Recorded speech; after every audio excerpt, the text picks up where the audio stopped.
what Israel has done is illegal under international law.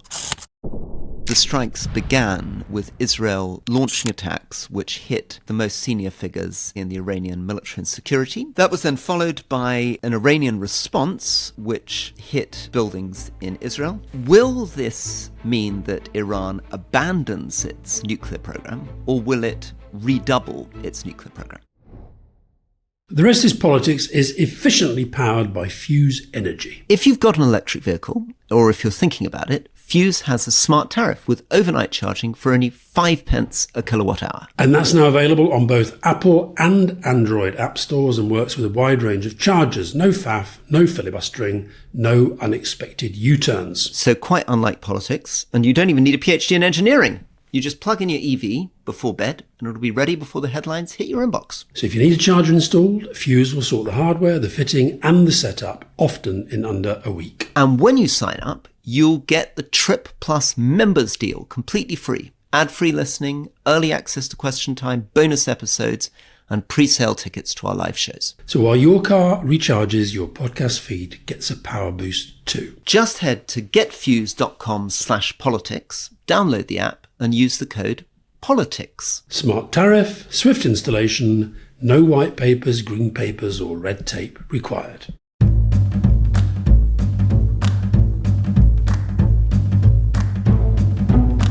Welcome to The Rest is Politics with me, Rory Stewart. And me, Alastair Campbell. So, Alastair, I think today we're going to focus on two things. The first is the Iran-Israel conflict and what's going on there, how the West is responding, how Trump is responding, and what kind of danger this poses to the world. And the second is we're going to look at the recent report after the break on grooming gangs in the UK, what the story's about, the horror of these grooming gangs, and what the government's doing about it. Yeah. So, Alastair, over to you maybe first on maybe a little bit of an update on what happened since we did our emergency podcast on Friday. We're now recording on Tuesday morning. What's happened since in terms of the war between Israel and Iran? I think people understand that this is a really huge thing for the world. It's very hard to know where to start. Maybe we should start at the G7 because Donald Trump has dominated it. Day one, the news that came out of the G7 in Canada was Trump arriving and immediately saying it was terrible that Putin wasn't there, which I think took a lot of people by surprise. And then by the end of the day, he was announcing that he was leaving to go back. He indicated to get himself more properly, more fully engaged in what's going on between Iran and Israel. I think another place to start, just before we started recording, Rory, I watched Benjamin Netanyahu's interview that he did last night with American TV, ABC News. And whatever you think about the rights and wrongs of what's going on, and we will without doubt come on to those, if you want to see an absolute masterclass in communication in a time of crisis and conflict, you have to hand it to him. The guy is appalling on so many levels, but I tell you, it was a brilliant, brilliant piece of communication. I don't know if you managed to see any of it, Rory. I did.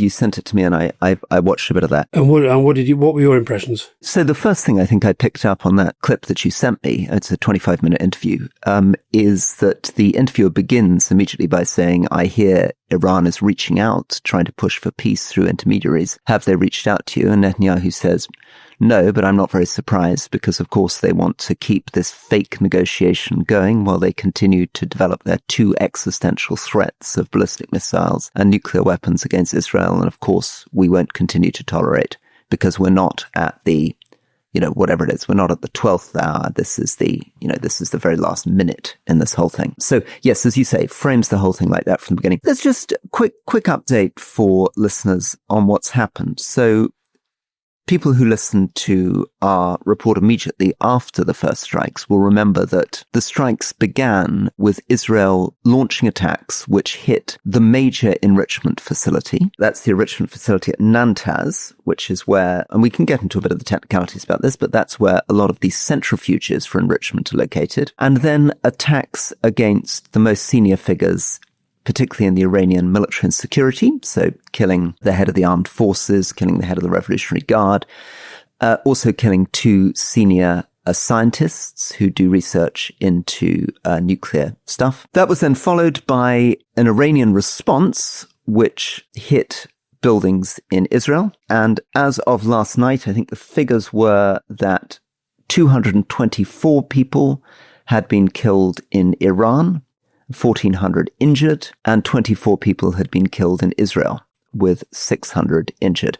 And the striking thing is, despite threats from the Iranians, they have not attacked the US and its allies. They've not attacked other Gulf states. So they haven't broadened the conflicts. And I suspect that is because they want to make sure that this is very clearly them acting in self-defense against attacks from Israel, responding to what's been done to them rather than broadening the conflict. Maybe the way to think of this is that Iran is trying to keep the United States sitting on the fence, whereas Israel is trying to make sure that America is very on side. And the reason why I was so struck by that interview that Netanyahu gave, one was he did it with one of the channels that is not Fox News. It was ABC, the one that was recently in dispute with Trump. But he had several audiences. One of the audiences was Trump, and he was very flattering. He kept talking about Trump's amazing leadership in the first term and the importance of the Abraham Accords. America's with us. Trump is with us. We have no greater ally. Obviously, a major audience was the Israeli people, for whom he invoked the spirit. The only mention of Britain actually was when he invoked the spirit of the Blitz in Britain. And that was what he was seeing amongst the Israeli people. He had an audience that was the Iranian leadership. And I think this business, this story that's doing the rounds, that Netanyahu told Trump that they could take out the Ayatollah Khamenei, the supreme leader, and Trump said not to, I think that is a piece of absolutely amazing psychological warfare. And he continued with that. As you say, he also had these constant framing of this within a bigger battle in which Israel is basically fighting for the whole world. Now, I know that there will be lots of people whose eyes will roll at that, but actually I felt that for those various audiences, he was signaling determination, strength, constantly praising the operation, constantly praising his military and intelligence services, who have done a pretty amazing job. And the other thing that made it very, very powerful as a piece of communication, and this just shows you how the agenda moves on. He wasn't asked a single question about Gaza. He wasn't asked a single question about the role of the ICJ, the International Criminal Court, which has indicted him in relation to Gaza. Not a single question about the United Nations or other countries' views. Do you think this was agreed in advance with ABC, or do you think they would have been free to ask those questions if they'd wanted? I mean, because they got a pretty big scoop there. They got an interview with Netanyahu in a hidden secret bunker. Yeah. So presumably the Israelis could say, we're happy to do this, but you can't ask any questions about Gaza. They might be able to do that, but I'd be very surprised if ABC would go along with that. They might have done that. And added to which, once you're into the interview, unless you've absolutely sold your soul, you can ask whatever questions you want. So when, for example, he framed it as this is a battle between good and evil, the interviewer would have been perfectly justified to come back and said, yes, but this is also a battle between international law and illegality. And you could have got into that way. So I'd be very surprised. Yeah, two things I'd like to get onto. One is the way in which this attack suddenly raises huge questions about what's going to happen in the Middle East. But the second one, which you've tempted me into, is this question about this very weird absence of focus on international law. What Israel has done would traditionally have been considered very, very dubious under international law. And in fact, from the point of view of many international lawyers, entirely illegal. And people who want to read the international legal argument, there's a good piece which we can share with subscribers, written in The Guardian by an international lawyer, explaining why what Israel has done is illegal under international law. You can also see the statement from the International Energy Authority, so this is the UN's nuclear watchdog, saying they are completely opposed to what Israel's done. So in the spirit, Alastair, of disagreeing agreeably, I'm going to make the case for the mullahs. Now, let me, before I do this, just put on the record that I do not think there is a moral equivalence between Israel and Iran, any more than I think there's a moral equivalence between the US and China. Awful, though, truly awful, though, the behavior of the US under Trump has been, truly awful, though, the behavior of Israel under Netanyahu has been. That doesn't make them moral equivalents. There are fundamental differences. Netanyahu is democratically elected, in free, fair elections by the Israeli people. There is a strong independent judiciary. There are changes in government. Iran is not like that. Iran is a proper autocratic, theocratic regime that funds hostile proxy terrorist groups around the world, oppresses its people, is deeply unpopular. So let me just put that on record. But the point is not moral equivalence. The point is the legal argument. And the question with the legal argument is Israel any more justified in attacking Iran in terms of international law than Iran would be in attacking Israel in terms of international law? And what do I mean by that? Well, the argument is about preemption. And the argument effectively is like a barroom brawl. If you think someone's going to punch you, you can punch them. But the only legal grounds for doing that is if you're very confident that they can punch you and that they're going to punch you, right? They need capacity and they need intent. In other words, if you're going after Iran, you need to prove that they are absolutely either have a nuclear weapon or about to get it, and they're about to fire it at you. Whereas, in fact, the conclusion is that Iran is almost certainly 12 months, very best case scenario from the Iranian point of view, 6 months off getting a nuclear weapon. And there's so far no sense that there's any plan for them to drop it on top of Israel. Now, let's put it the other way around. Preemption, if you allow preemption of this sort of what Israel's just done, what is to stop Hezbollah and Iran saying, we have pretty good reason to believe Israel's going to attack us? And indeed, they would have been right to say that because Israel certainly has attacked them. And in the case of Hezbollah, basically wiped them out. And therefore, in order to stop them, back to the bar and brawl, and to stop them punching us, we're going to punch them first.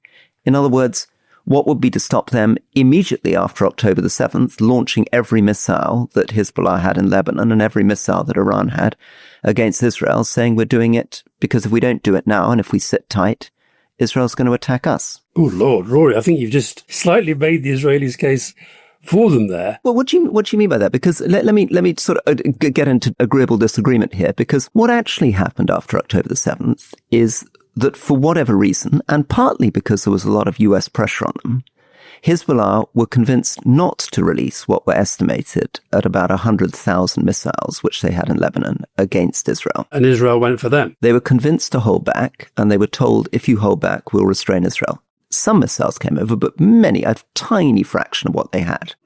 Again, Iran was convinced to stay out of that war. They did not do what Hamas wanted, which was to follow up and attack Israel. And again, they were convinced not to do it because they were worried that if they did it, in both cases, Israel would respond. With American support. The lesson they will have drawn is that by not using their missiles when they had the opportunity to do so, they just gave Israel time to organize themselves and attack them. So the real preemptive strike to defend yourself, if it's completely justified in international law to attack an enemy before they attack you, logically, they should have attacked Israel before they were attacked. Okay, I get that. So I fear incoming messages from those in Israel who tend to criticize us over our discussions of these things. So there's me explaining what an extraordinary piece of communication Benjamin Netanyahu's interview with ABC was, and there's you voluntarily basically saying you're putting the case for the mad mullahs, as Bibi calls them. Exactly. And the one thing that is interesting in Israel is that even the most liberal Israelis, I was talking to Josh Hamill was just talking about this in relation to seeing somebody who's a Bernie Sanders supporter on the far left of Israeli politics being very strongly in favor of attacking Iran. I mean, the one big consensus in Israeli society is that Iran is an existential threat and should be hit. This is very popular within Israel. I'll tell you one thing I did see this week, which and I'd be interested in your take on whether you think that the Americans and the Israelis care about this. It was a huge survey by something called Arab Barometer, which tries to assess public opinion across the Arab world. And interestingly, obviously lots of hostility to Netanyahu over Gaza, lots of hostility to America. Basically, though, accepts the right of Israel. Most respondents, he says, recognize Israel's right to exist. But what has happened is that the favorability of United States, Britain, France is seeing a very, very, very substantial decline across the Arab world. I mean, really big numbers. So, I mean, I just don't know whether the politics of this in the region, we don't maybe understand the extent to which it does matter in this context. The Arab Barometer's headline was, it was the sort of the unspoken piece of this jigsaw was street Arab opinion about where this was going. Yeah, I mean, it is incredible, the change that's happened, I think. And I think there's also a sense of, I was just watching Obama's 2008 speech to AIPAC, to the Israeli lobbying organization, in the US, in which he proclaims that the total, unbreakable, unquestionable US support for Israel. Whether a Democratic candidate like Obama 20 years later would talk in that language after what's happened, that's what I'm not quite sure. I mean, is what's happened in Gaza actually in the end going to be something that in the longer term will make it more and more difficult for people to stand up and say what Obama said in 2008, which is effectively there is nothing that Israel could ever do. They could do anything. Almost by implication, they could drop a nuclear bomb on someone. We would still support Israel to the end. Just give you 1 point from this. 1 point from this survey. 84% of Kuwaitis said they've boycotted companies that support Israel.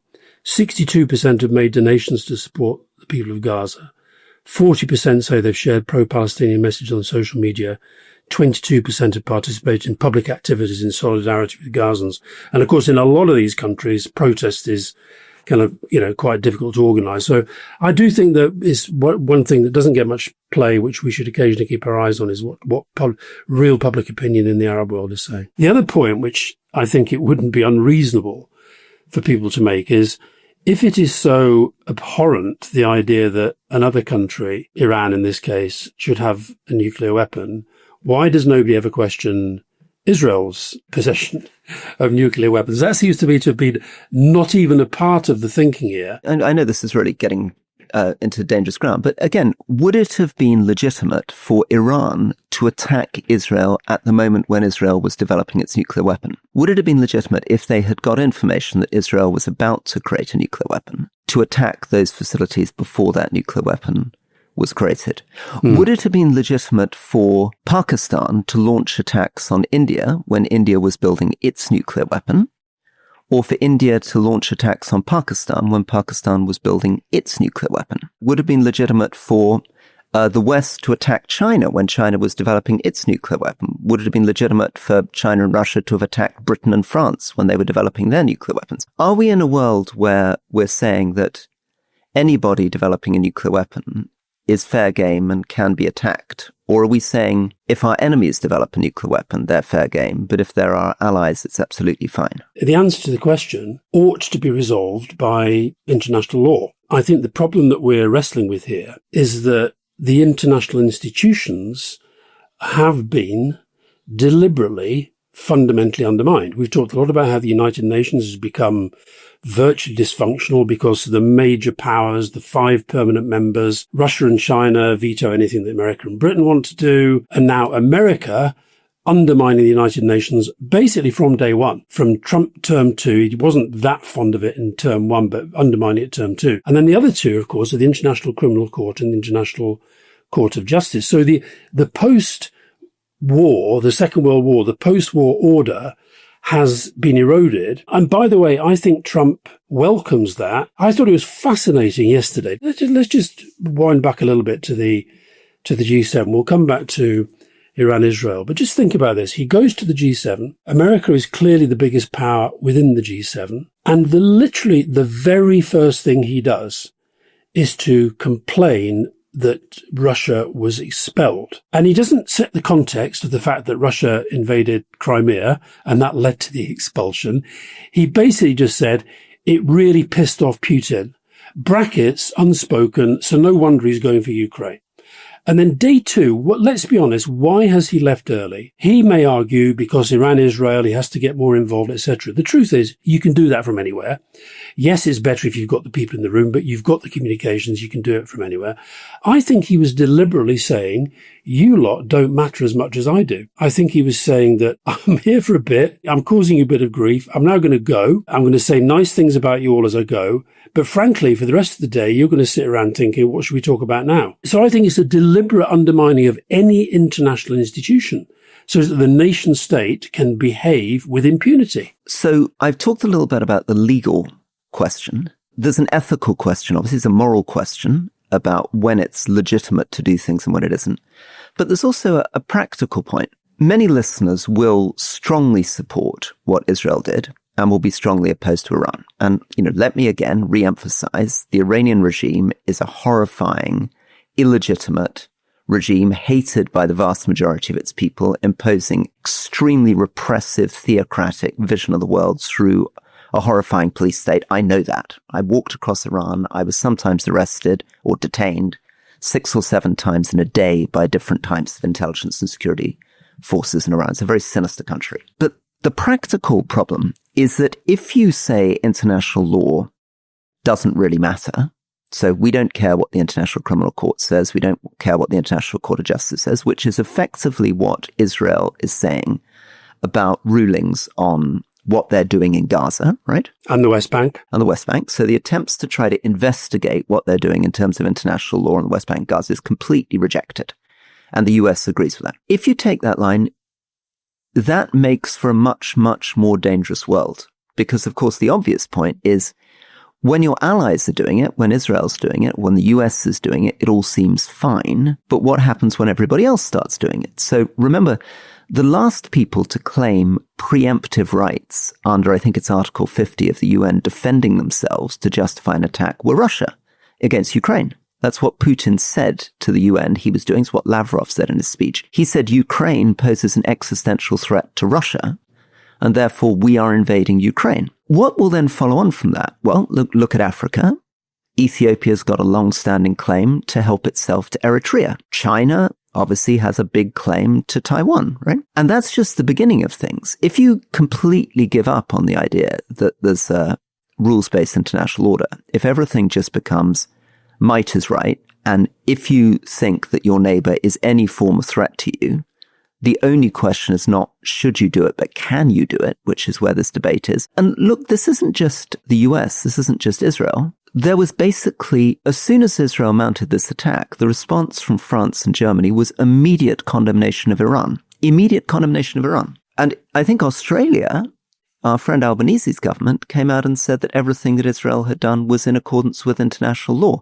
I don't know any international lawyer who believes that. Most states say it's ambiguous. The law of preemptions is getting dubious. The only leader of the G7 countries that came out critical at all of Israel was the Japanese. The other thing I think it's worth just reminding people, because of course, unsurprisingly, a lot of the arguments that we're now having were the arguments in a way that we took for granted at the time of the Iraq War. Now, I know that people who thought we did the wrong thing will roll their eyes at that because, well, hold on a minute, you didn't follow international law, because lots of people believe that. But actually, if you go back to that time, both us and the Americans, admittedly under some duress, were absolutely determined to try to go down the United Nations route. And the argument, it is true, one of the arguments that we used at the time, that we believed that there was a genuine threat from Saddam Hussein continuing to develop weapons of mass destruction.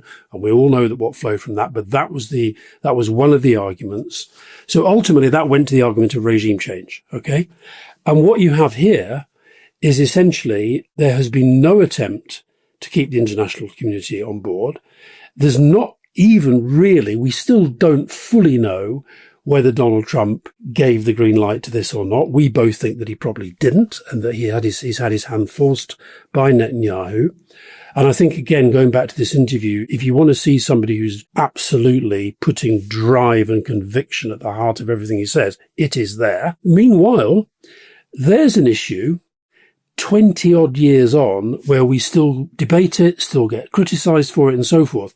But just to go into Israel, so you mentioned what's happening in Gaza. I think it was last January 2024 that the ICJ, the International Court of Justice, found evidence of what they called that Palestinians in Gaza were at risk of genocide.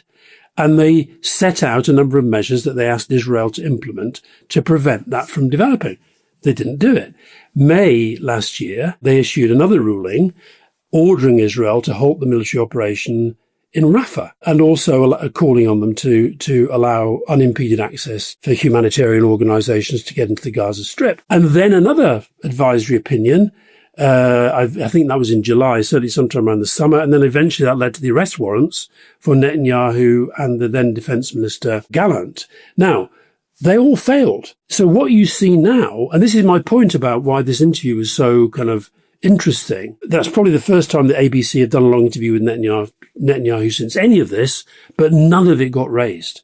None of it got raised. Whereas I guarantee you, if Tony Blair or I were doing an interview with most media organizations now about the Middle East, at some point we would get asked to justify what we did 20 years ago. So I think you've made a very interesting point, which is that whatever went wrong 22 years ago, the debate was still absolutely enmeshed in questions of international law. It was presentations to the Security Council. It was endless consultations with lawyers, endless attempts to try to make as strong a legal case as possible.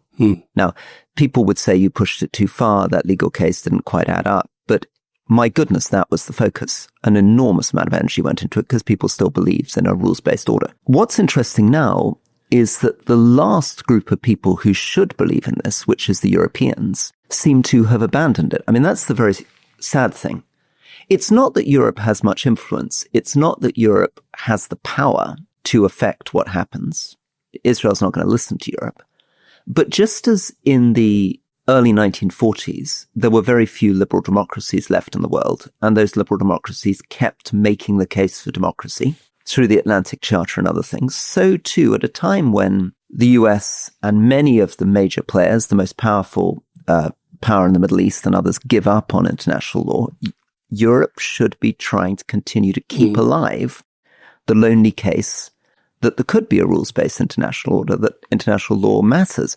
And that's why France and Germany's betrayal is so extraordinary and so kind of troubling and shocking, and meaning that actually it's only really, as you say, people like the Japanese, the UN itself, which continues to talk this language, and the Norwegians, who continue to be very clear and consistent on this stuff. But what on earth has happened to France and Germany? Look, I think particularly for Germany, it will take an awful lot, I think, for the German political establishment to be critical of Israel. And it's interesting that you put France in the same category because, of course, Macron is somewhat persona non grata with the Israelis at the moment because he is the one who's pushing the European calls for the recognition of a Palestinian state, not least applying the logic that we all keep saying there should be a two-state solution. Well, that means you have to have two states. And I think the other thing that relates to this, which I don't know, I didn't see much coverage of this in the UK, but I'm in France at the moment and there was a fair bit of it.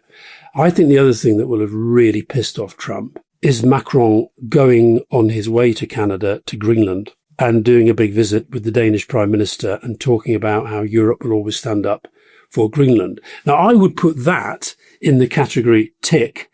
Very good thing for Europe to remind America that Greenland is part of the European Union through Denmark. Where I agree with you is that I think that given that Netanyahu doesn't listen that much to European leaders, given that Trump doesn't want to be even involved really in discussions other than the sort of transactional ones that he enjoys, I would like to see the European leaders and via the G7 stress the importance of international law. And what was interesting, I don't know if you saw, there was a sort of 6-minute doorstep that Donald Trump did with Keir Starmer, where they were talking about the deal, this trade deal, and it was extension of the one that we thought had already been done. And there was this rather embarrassing moment at the start because Donald Trump, who loves opening his folders with his big signature, he opened the folder and all the papers fell out. Which was peculiar. And then poor Keir Starmer had to then bend over and pick it up, which looked a little bit sort of strangely deferential. Would you in that situation have leant over and picked it up, or would you have allowed Trump to pick it up? Should the British Prime Minister be sort of kneeling down to pick up the bits of paper that Trump is dropping? Is that the right look? Would Merz have done that? I would. I don't think Merz would have done that. Well, put it this way. There's Trump and there's Keir Starmer. Yeah. Trump opens the folder, the papers fall out. It looks a bit embarrassing, especially when he says this very important document. There's nothing on it. I think what I would have expected is that one of the prime ministers or the president's team would immediately have run across, crouched down so that they couldn't be identified too readily, picked up the papers and allowed the two leaders to carry on. But I think the point I was going to make is that the questions that were being thrown essentially were all about Iran-Israel, with the occasional one about Britain, where he did his all stuff about I love Britain, blah, blah, blah. Which he called the European Union. Which he called the European Union, yeah, that was a bit of a problem. Because I don't know if you know that, but we left the European Union after 2016 referendum. But I think that what I'd like to have seen was Keir Starmer interjecting himself into some of the questions about Iran and Israel. And simply, all he had to do was to say, we're committed to de-escalation. As you know, there are concerns about the importance of the rule of law in this. I mean, he didn't need to do it in a way that sort of pissed off Trump too much.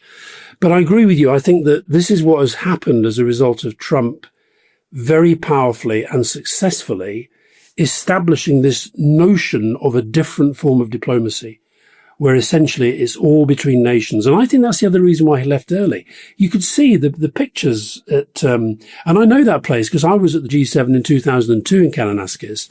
And so that you have this table just with the 7 leaders plus the 2 from the European Union, von der Leyen and Costa. And Trump just looked really, really pissed off to be there. He hates it when other people are speaking. And fair play to Carney. I don't know if you saw Carney basically called a halt to the sort of meandering ramble that was going on.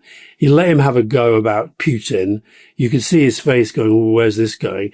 And then once he started to get into immigration, attacking the blue states and all this stuff, and Carney just stood up and said, right, I'm exercising my right as the chair of the G7 and calling this to a halt. Trump did look a bit pissed off, but I think he over time, I think he respects that. But he doesn't like it. He doesn't. You could tell he doesn't like it. Let's just, before we go to the break, just come back to the fundamental framing. I mean, I've been talking to many, many people who are experts on this and in the region, including, I want to pay tribute both to my conversations with, but also what I've read from Rob Malley, who was Biden's negotiator, to my friend Gerard Russell, our friend Gerard Russell. But let me absolutely emphasize that what I'm saying here is my views, not theirs. They've been very kind in challenging me and informing me, but these are my views, not theirs. One of the things that they've reminded me of is that there have been 4 big questions for 20 years, 25 years, because we've been discussing whether or not Israel should attack the Iranian nuclear sites for 25 years. And they're the same 4 questions. But now they're going to be resolved. And what are those 4 questions? Number 1, will Iran abandon its nuclear program, or will it push ahead with it? I think it will try to do the latter. Very good. Number 2, will it force them to the negotiating table, or will it make them back off the negotiations? This is where I was rather taken by the way that Netanyahu framed it. He said they don't want to sit at the negotiating table, they want to blow it up. And he said that they want to pretend that they're coming to talks whilst continuing to develop nuclear weapons. So I think that depends on whether America does fall off the fence or not. Very good. 3, will it rally the Iranian people against the regime, or will it strengthen nationalist support for the regime? Very hard for us to know, but our mutual friend Justin Forsyth, who supports the opposition against the regime in Iran, he sent me some very interesting videos of some of the protests that are going on, particularly when people are getting arrested. It's very, very hard to know, but I think you were right when you said earlier that fundamentally this is a deeply unpopular regime. So I suspect any rallying to the flag will be staged. Okay, finally, can Israel do it alone? Can it take out the nuclear program alone, or is it going to need US support to do it? Well, they say, the guy from the International Atomic Energy Agency says that the big place, Fordo, is kind of half a mile underground, and there's only one piece of weaponry that can take it out. And the only people who have it is the United States. So that would probably be no. I guess the other question that relates to that is whether Iran politically loses its will. But I think the dangers of us thinking that they might is that leads them straight into regime change. And that is the thing which terrifies them even more than the bombing. Yeah, just to replay that back to you. So the most optimistic scenario, which of course has always been the view of people in Israel and people in the US who support attacks, is Israel will destroy the nuclear weapons program. Iran will then abandon its nuclear weapons program. It will then come to the negotiating table and the people will turn against the regime.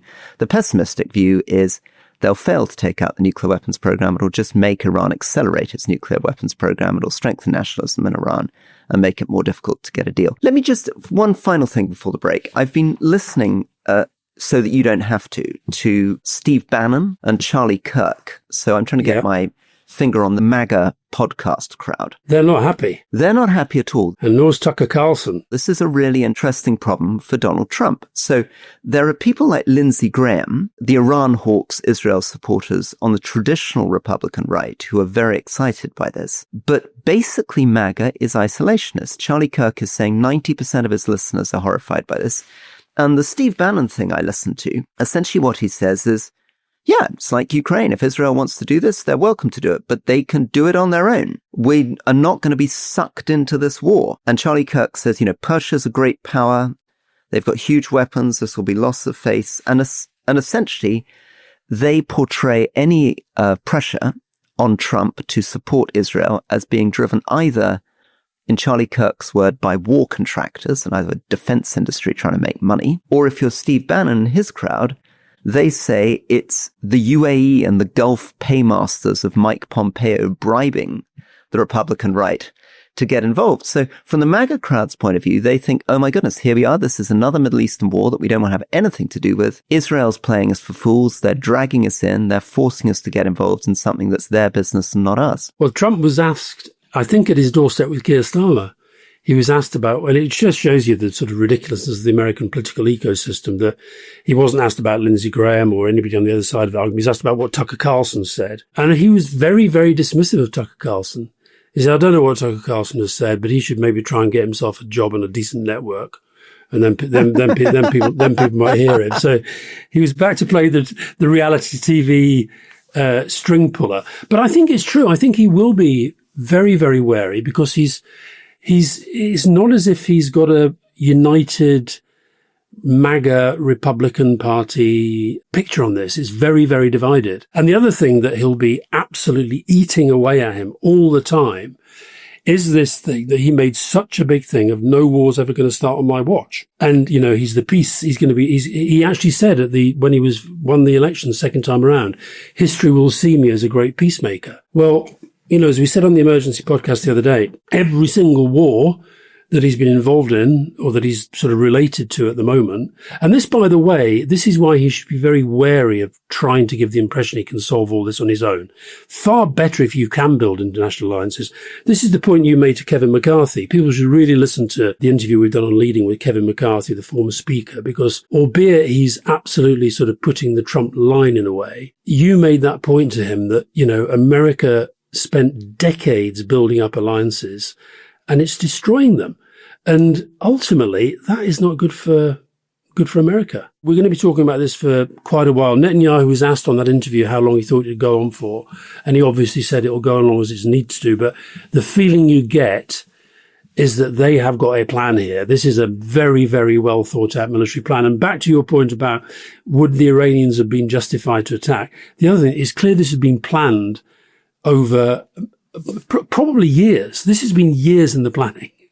And certainly the detailed planning that's now been put into place, that was not done overnight. This has been a pretty extraordinary operation. And the other thing that I think the Iranians would be terrified of is that so much of this has been down to Israel's extraordinary special forces, which of course reputationally took a massive hit on the back of October 7th. But, you know, as I say, Netanyahu wasn't even asked about all that. Rory, let's talk about grooming gangs. I was very surprised when I heard that while he was flying to Canada, Keir Starmer had told the travelling press that he was going to be going, the government was going to go for a full national inquiry into the grooming gang scandal, because of course the government line up to now has been best done locally, no need to do it nationally, etc. And what had happened was that he had read every word he said of the report that he'd commissioned a few months earlier from Louise Casey. Now, I know Louise Casey from some of the work that she did for us when we were in power. And she is a formidable woman, and she is not somebody who will kind of give you a glossed version if she finds something that's truly awful. And she actually said herself in an interview I saw that when she started out, she actually supported the idea that this was probably best done locally. But the more she went into it, the more she realized this was way worse than she thought, that there'd been institutional failures at virtually every level, and that therefore there has to be a national public inquiry into the whole thing. And this is something that lots of people have been arguing for some time. I think we have seen some pretty horrific opportunism by your old party, the Conservatives, who sort of sat on this for year after year after year and are now sort of saying Keir Starmer should have done this when he came into office. But it's clear that this is going to, hopefully, at the end of this, a proper understanding of why all this stuff happened and what more needs to be done to stop it. But it's a terrible, terrible, terrible indictment, yet another one of the British state. Absolutely. I mean, if I know we've got a lot of younger listeners, if you're listening with young children, you might want to turn off the section that's following, which is going to be graphic, but I think it's important for adults to understand the nature of what's going on because there's been so much jargon and obfuscation in this debate. So I think it is worth explaining in detail what actually we now know has been going on, and actually many people have known for a very long time. Andrew Norfolk, great Times journalist, 2012, now sadly died, was the first person to do really major reporting on this. Then there was the J report, and then there have been other reports leading up to this Casey report. So I think what was explained very, very powerfully in the J report on what happened in Rotherham is that we're talking here about children who've been raped with multiple attacks, trafficked, abducted, beaten, in some cases set alight, threatened with guns. Louise Casey has emphasized that this is multiple men on separate occasions beating and gang raping children, often children in care, children with physical or learning disabilities, and that the cycle by which it happened often began with people approaching people in parks, pretending to be their boyfriends, giving them gifts, winning them over in what appeared initially quite gently and quite quickly became drug and alcohol addiction, then violence, then coercion, then trafficking, and there are various other elements involved in it, such as the use of taxi ranks. But that's the reality behind what's called child sexual exploitation. And Louise Casey, again, is very, very confident that overwhelmingly the people involved in these group-based child sexual exploitation rings were predominantly Pakistani males. And just to go through some of the sort of big points that she makes, and it's about 200 pages, the whole report, and you know, as I would expect from Louise Casey, it really doesn't hold back, and it's very, very clear and clearly written and persuasive. So she talks about huge data inefficiencies, so that actually the phenomenon of grooming gangs wasn't really captured in the police systems, recurring systemic failures, what she calls this repeated cycle of scandals and public outrage leading to bursts of government activity, but no real improvement.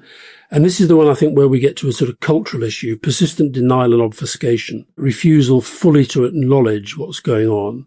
And in particular, she emphasizes this point about authorities being worried that they'll be accused of being racist if they identify the point you've just made about predominantly Pakistani backgrounds. Then there's this other issue talks about the adultification of child victims. And this is where children under 16 are being perceived as more mature and capable of consent than they are. And one of the recommendations is that anyone who has sex with anybody under 16, it is rape. Lack of accountability, group thinking, the taxes that you mentioned. And then I guess what it also does is call into question the deeper problems with the functioning and the capacity of our policing and criminal justice systems more broadly. Well, you talked about capacity, and I was reminding myself of some of the figures, and they're absolutely staggering. There are in each year group about 700,000 people in the UK, so there would be, for the sake of argument, something in the region of 4 million people aged between 11 and 16. Rotherham, they say the youngest cases were 11. The total figures for child sex abuse in the UK is estimated to be 500,000 cases a year, 500,000 cases a year.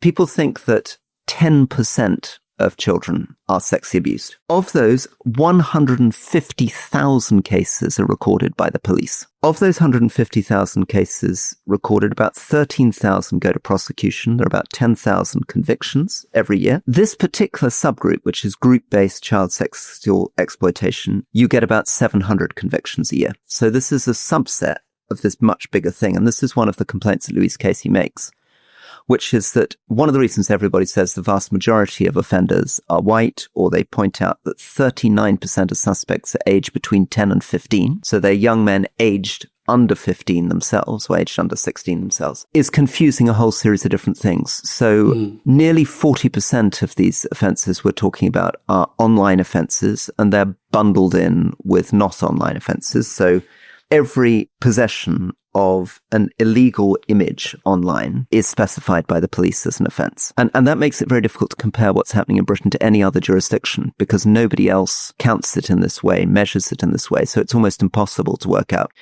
This is about 15% of court time at the moment. Very, very large amount of court cases, very complex cases because they require DNA and forensic evidence. But let's step back to the bigger picture. While the police are dealing with that, They're also dealing with 250,000 burglaries, 500,000 shoplifting offences, 4 million fraud offences, 150,000 robbery offences.